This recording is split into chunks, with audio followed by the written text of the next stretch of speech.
gox-goxaat yi defaraat li nga xamante ni moom moo di parti bi pour ñu mën a dem à la conquête li nga xamante ni moom moo daal di nekk les maires. waaw effectivement bon xam nga d'ailleurs la plupart de je crois sax fii yàgg nañ fi waxtaanee loolu may ne il faudrait que ñi nga xamante ni dañu bokk Pastef wala ñu nekk ay sympathisants de Pastef sympathisants de Ousmane Sonko tout simplement le message bi mu leen passé le 8 avant même ñuy génnewaat kii yeeg yooyu c'est-à-dire c'était ça ma dama daa wax ne li nga xamante ne am na c'est acté la lettre du 11 génn na Diomaye président mi ngi dox li nga xamante ne moom lay dox muy la coalition et tout ça la réponse bi ñu war a apporter mooy delluwaat leen ci base bi parce que Ousmane la mu waxoon le 8 mooy ne nañu demaat delluwaat ci base bi massifier waat ngir préparer 2027 pour def razzia parce que en fait 2027 dafa nekk un point charnière c'est-à-dire y en a beaucoup ñoo xamante ni à partir de 2027 la waa ji doon wax naan ci kii bi la ko doon wax sax naan dana yóbbu dana xalbu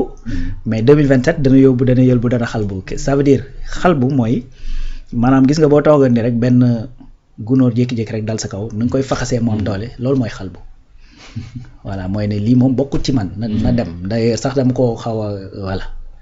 yëlbu mooy nga lekk par exemple ay ruusitu mburu taq sa kaw nga jóg faxas ko nii ndànk voilà donc mais dana am ñoo xamante ne nag danañ yóbbu c'est-à-dire dana am ñoo xamante ne à partir de 2027 c'est-à-dire dañuy balaa ñu yegg 2027 sax ñoom ils sont finis aujourd'hui tey je vais pas citer des noms mais su ma waxee di ngeen xam ni dans ce pays là il y a des hommes politiques yoo xamante ni tey faatuñ fa yàlla waaw parce que soit dañ doon bëgg a suulaate wala ñu suul leen mais finalement am na ci ñoo xamante ne moom mujj nañoo suul donc am na ci ñoo xamante ne aussi ay mag lañ forcément dañuy dem à la retraite am na ci benn nouvelle classe boo xamante ni dinañ génn à partir de 2027 ñooñu peut-être mën nañ nekk ay jeunes ay moins jeunes et cetera ils vont passer dinañ def du chemin du temps parce que forcément mu néew mu bari mu tuuti mu rëy il faut qu'il y ait une opposition qui existe dans un pays ça c'est normal parce que ñëpp mun ñoo ànd bokk ci benn camp ça c'est impossible c'est même les lois de la nature même kii prévoir loolu donc à partir de 2027 loolu lay am léegi nag 2027 jëm 2029 nan la ci Pastef di génnee c'est ça la question et que loolu la Ousmane Sonko nekk di préparer tout simplement mooy que ne à partir de 2027 ça soit clair aux yeux de tout le monde que ñenn ñi moom la ñuy wéy di dox nii actuellement léegi ci loolu la ñuy dox mooy fexe nu mu bañee bokk parce que dañuy xam clairement que bu bokkee ah ben day jaar ak ñoom fa mu jaaroon ak ñoom ci yu mujj yi tout simplement moo tax boo xoolee le discours du nekk mukk Ousmane ndax dinañu gagner 2029 wala duñu gagner 2029 ndax 2027 on fera le poids ou pas li nga xamante ni moom la ñuy def di ko wax tout le temps mooy fexe ba du bokk. te loolu moom c'est pas possible tu vois donc moo tax 2027 nekk un moment charnière il faut que doole gi nga xamante ni moom la ñuy attribuer Pastef mu feeñaat en 2027. léegi nag ci biir noonu c'est-à-dire boo fay dem di nga dem ak ñi nga xamante ni ñoom ñooy effectivement sa ay militants di nga dem ak say sympathisants di nga dem ñoo xamante ni peut-être ay indécis lañ danañ dem ba ci dernier moment bi ñu gis ne kat finalement il faut que ñu ànd ak yow parce que les choses soit sont pliées wala ci yow la ñu gën a gis seen bopp. léegi nag bu mbir dee am ci ñi nga mën a compter en premier ben ce sont tes militants. mi ngi mel ni nga nekk dans une famille tey bu fekkoon ni coow dafa am fii ci biir Média 28 dara xew fi balaa waa koñ bee ñëw il faut que ñun ci ñun lay njëkk a am. après waa koñ bi soog a ñëw ñi nga xamante ni peut-être gis nañ ni voilà Média 28 am nañu ak ñoom benn kii ñi la mere nag nga xamante ni moom yéenewuñ la lu kii mën nañoo toog fële. donc li nga xamante ni ñoom ñoo nekk sa bouclier bu njëkk mooy say militant parce que militant bi également dafa am lu ko engagé ci parti bi. léegi nag loolu la Ousmane di jéem a yaatal en disant xam nga mënoon na ni nañu am 1 million de militants et de sympathisants non c'est-à-dire li mu bëgg mooy am 1 million de militants militants yi dafa am lu leen di engagé ci parti bi dafa am une responsabilité boo xamante ne dañ ko ci am le sympathisant il est responsable de rien du tout c'est-à-dire moom dafa gis ne li ngay doxal neex na ko wala boo fekk si nga ko sax ci li nga xamante ne moom la bëggoon a réew mi doxee noonu et cetera ngeen ñëw àndee ko donc loolu mooy l'ambition et que ambition boobu je crois que Pastef li particulier ci ñoom mooy yàgg nañoo wan ni mën nañoo teg ay naal yu sori dox jëm ci atteindre ko c'est-à-dire parti bu judd 2014 2016 ñu dàq sa président ci fonction publique pour tout simplement mën ko permettre mu bañ a am mën a tax mu bañ a am ci lu mu jàpp ngir mën a dund bu talee dund ak dundal njabootam dootul tal parti bi 2016 2017 mu dem plus fort reste su ma juumul nga jógewaat fa 2019 nga dem élection nga nekk 3e donc nga jógewaat fa dem fal ay maire ñu ne nii nga fal président de la république ñu ne nii nga fal ay 130 députés c'est-à-dire ñu ne nii nga récupérer maire yi boo xamante ni maanaam 13 conseillers nga fa amoon xaw ma 14 donc muy mairie de Dakar nga xamante ni bañ naan ba rét di dem di xool ndax danañ ko récupérer wala déet c'est-à-dire amul kenn ku mënoon parier que ni Abass Fall dina nekk maire Dakar c'est-à-dire ba jour bi muy jël maire yi Dakar ben ñi nekk ci médias yi ñu ci baree affaire bi sax da leen a bett donc loolu challenge la nga ñëw indi li nga xamante ni mooy parti boo xamante ni yow président bi maanaam daanaka moom moo ci dara li Pape Gueye naan parti bi parti cotisé la ku ci nekk da ci am droit mais loolu mooy li am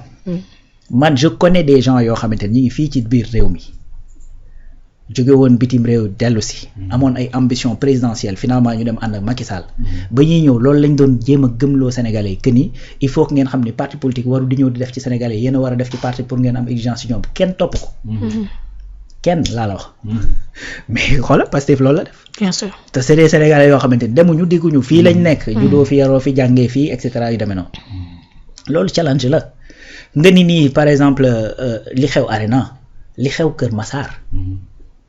donc li gars yi di tuddee le pacte de Kër Massar li xew fii ci mobilisation bi amoon fii ci ACAPES le 8 moom dama ko sax jëlale li nga xamante moo xew Italie xamante ni même les Italiens dañ mujjee dem bay poser la question fii kan moo fi ñëw donc loolu je crois que c'est des paris yoo xamante ni parce que yàgg naa wane ni mën naa réussir ay paris ben bi ñu waree def campagne jëm ci législative yi mais Pastef dañoo woote fii ci Dakar Arena ne dañoo soxla 500 millions mais dañ koo dajale. ci vente de ticket. oui donc moo tax ma ni en fait challenge du doon lu bees ci Pastef et que également boo xoolee ñoom fi ñu jaar sax ba yegg si au pouvoir nga xam ni wax dëgg fa yàlla am nañu ay challenger nag. parce que li leen Macky Sall yenn. comme ko yenn nga mën a taxaw ba heure bii wax dëgg fa yàlla ça veut dire que challenger nga aussi. très sincèrement yenul xaaj bi Karim Wade yenul xaajaat bi. Khalifa Sall ak ñeneen ñi nga xamante ne ay dommages collatéraux lañ donc loolu encore une fois moo tax man ma jàpp ne li nga xamante ni moom la Ousmane naal ay naal yu kawe la léegi nag nit moom da ngay àddina moom lu fi baax nit a ko moom. te suñu borom ñaan leen ma may leen sant leen ma doole leen la wax. donc gars yi comme boobu ba tey ñu ngi loolu bon dañ sant ñaanaat lu gën a kii rek mais pour être plus sérieux en fait je pense que c'est des ambitions yoo xamante ni il faut que ñu dox ci jëm ci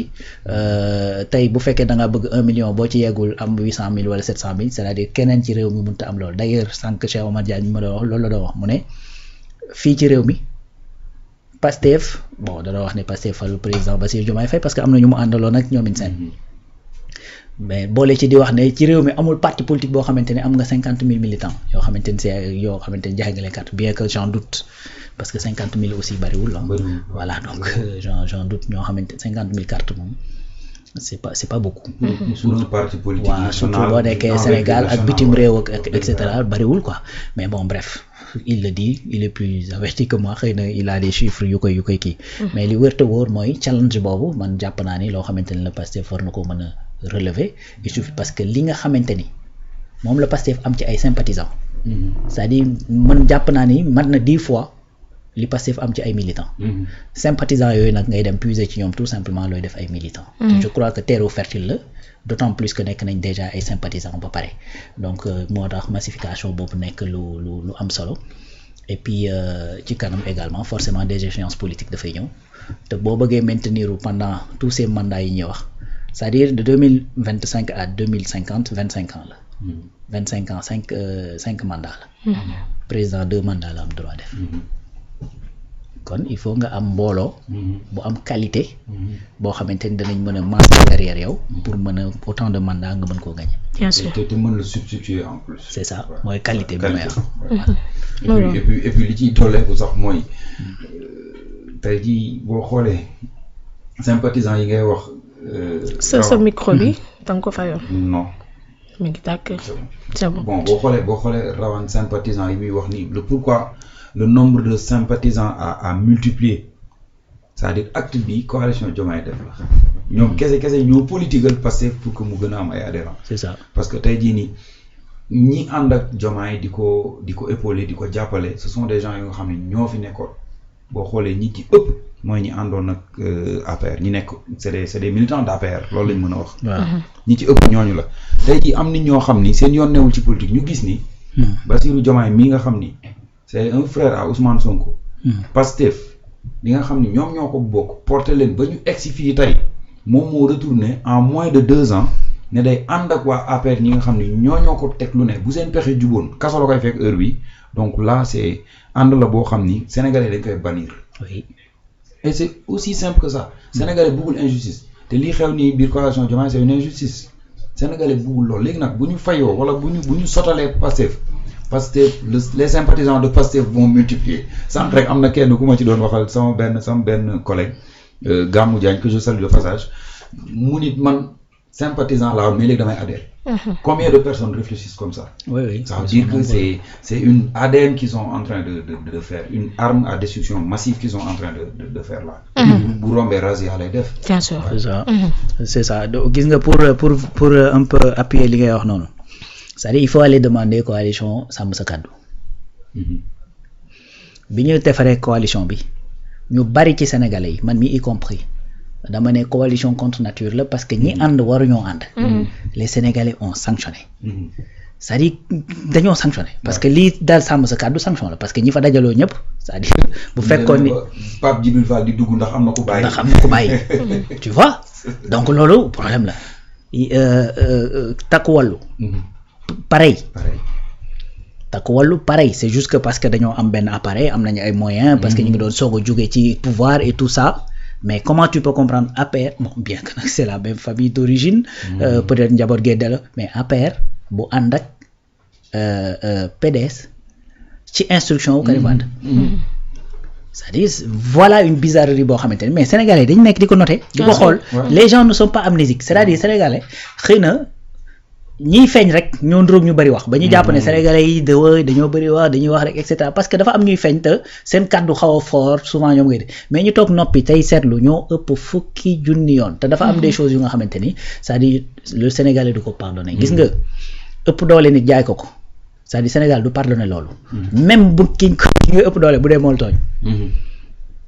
c'est-à-dire dañuy wax sax naan sénégalais xamul ku tooñ ku fayu la xam tu vois parce que tout simplement yow miy fayu sax soo ëppee doole wala fayu bi mujj metti ñu mujj ne la sawaaykat yow da ngaa soxor. ñu tuddee ko tooññor bi. voilà tooññor bi voilà tu vois donc loolu c'est-à-dire sénégalais bëggul kuy xoxatal nit. Idi bokk na ci li ko mayoon doole ba mu ñëw deuxième ba mu voilà ñëwoon amoon résultat yi mu amoon en 2007. C'est parce que problème yi mu am ak Ablaye Wade la en 2004. Tu vois Macky Sall également sénégalais dañoo jàpp ne Ablaye Wade da ko nekk di xoqatal ak yu demee noonu ñu ñëw kii ko lool c'est-à-dire sur le cas de Sonko moom c'est-à-dire dafa exploser totalement parce que dañoo dem ba yëf yi kenn xamatul lii lu muy ndurul parce que yamatoo ci moom rek sax muy leader politique bi mais sa famille politique ñi mu bokkal parti ñi mu bokkulal parti ñi nga xamante ne c'est juste des sympathisants ñi ci seen yoon nekkul xam nga ñii terroriste ñii atteinte force occulte ñii nangam xam nga dee gi mel ni tous les malais blessés yi torture bi et cetera ça dafa dem ba sénégalais xamul mais ça a explosé la force de Ousmane Sonko tu vois donc et puis moom aussi mu wane ni mais man góor laa quoi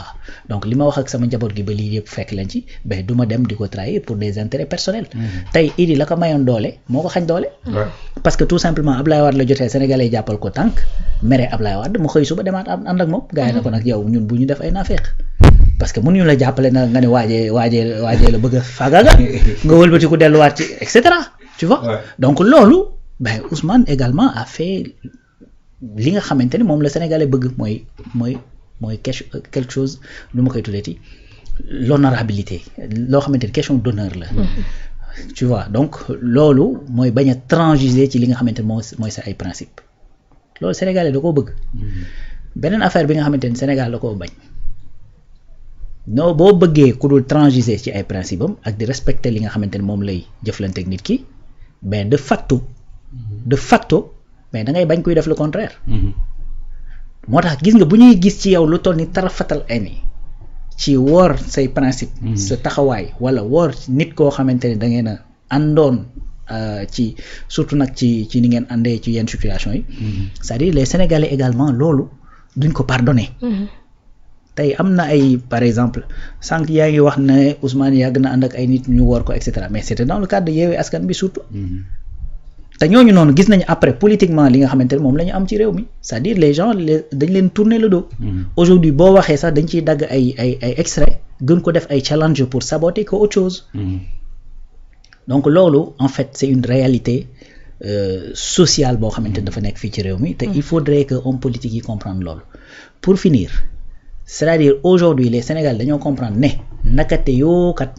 un homme politique mën naa am ay valeurs. bien sûr. nakate yoo kat un homme politique mën naa am ay principes. c'est-à-dire loolu dañoo dem ba découvrir ko dañ ko bëggoon jàpp ne mënta ne. moo tax heure boo waxee ñun la ñoom ñoo koy am waxi politicien la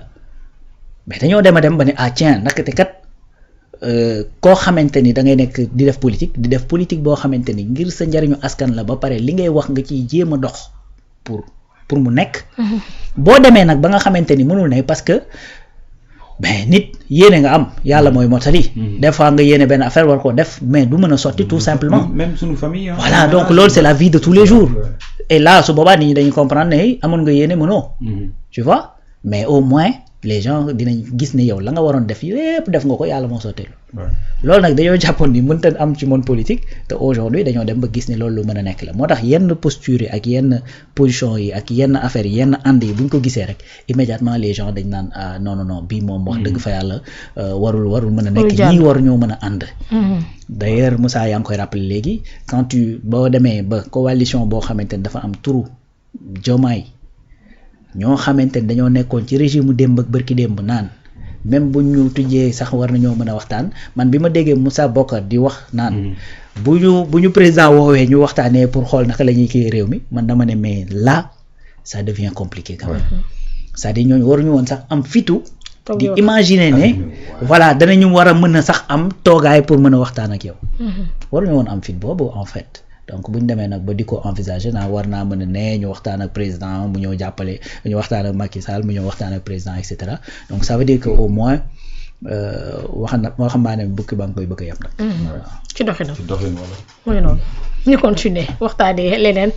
loo xamante ne ni du daal di soxal les Sénégalais de l'extérieur la muy une enveloppe de 750 millions yoo xamante